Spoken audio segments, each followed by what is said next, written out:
Okay, so today I just wanted to talk about the Olympic lifts for hypertrophy, whether I think they have a place for it, even if you're like a pure bodybuilder, whether I'd use the Olympic lifts or not. And yeah, I'm doing some hang power snatches this workout, doing a little bit of overhead squats. So I've been doing a little more Olympic lifts, partially because they're fun, but also I definitely think that if you can Olympic lift like half decently, you can 100% use them for hypertrophy. Um, Had some pretty heavy sets today on the hang power snatch. Went like 5, 4, 3, 2, 1. So I think I did 5 with like 70 kilos, maybe 60. Yeah, I think this is my set of 5. It kind of sucked, honestly. Like 5 set hang powers are hard. I'm a little slow, but I felt a little slow today. And I guess that's fine. I mean, I've only snatched like 3 or 4 times so far. But one of the unique things that the Olympic lifts have is 100% they are different on your upper back than most exercises are.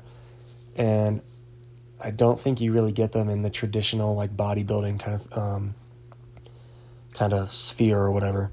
So it's extremely dynamic, crazy high like rate of force development and all that. And I kind of feel like that's what your traps are like supposed to do. They're supposed to like be explosive and just like take a ton of momentum and like stop it. And like your upper back is supposed to, I feel like that's what it's supposed to do. Is it's supposed to like prevent your arms from ripping out of their sockets, and then preventing all of that force from going into your lower back. So think about this, dude. This thing is in the air, 80 kilos, 175 pounds or whatever. But when I drop it down and I catch it in the hip, this is 90 kilos for 2 reps. When I drop it down and I catch it in the hips, it's way more weight. It's exponentially more weight because of the way the gravity equation works. It's squared, so it's exponentially more weight when I actually catch it. So it's more probably like 500 pounds on weight or 400 pounds, which is an insane amount of force just like in my upper back. These are some squats real quick. Should have cut out the setup, but it's whatever. This is just 225. This is pretty sure I warmed this up while doing my snatches, but I can't remember. But yeah, just kind of feeling it out. But like I'm saying, I don't think you get the effect from the Olympic lifts is unique because you don't get that when you're doing shrugs or you're doing rows. You don't have this like insanely dynamic aspect that you do that when you have Olympic lifts. So even if I'm doing heavy rows in this workout, I did 100 kilo rows for 3 sets of 8. They're very controlled. They're not super dynamic. And what's interesting is that you see a lot of dudes, this is more like 10, 15 years ago, they would do, I don't know what the fuck I'm doing right here, but they would do super cheat rows. And you have like the Pete Rubish kind of row or like the deadlifty row. This is my second warm up with 225. Just wanted to make sure it was well and lubed, you know what I'm saying? But like 10 or 15 years ago, you have these super cheaty rows. Look at Pete Rubish doing rows, and you're going to look at that and be like, what am I watching? This just looks stupid. But he's kind of getting the same effect that you do when you do like a high pull or an Olympic lift, where it's very explosive and 100% your upper back is not the only thing working. I'm obviously using my legs, my arms, everything I can to move that weight. But that's okay, I think.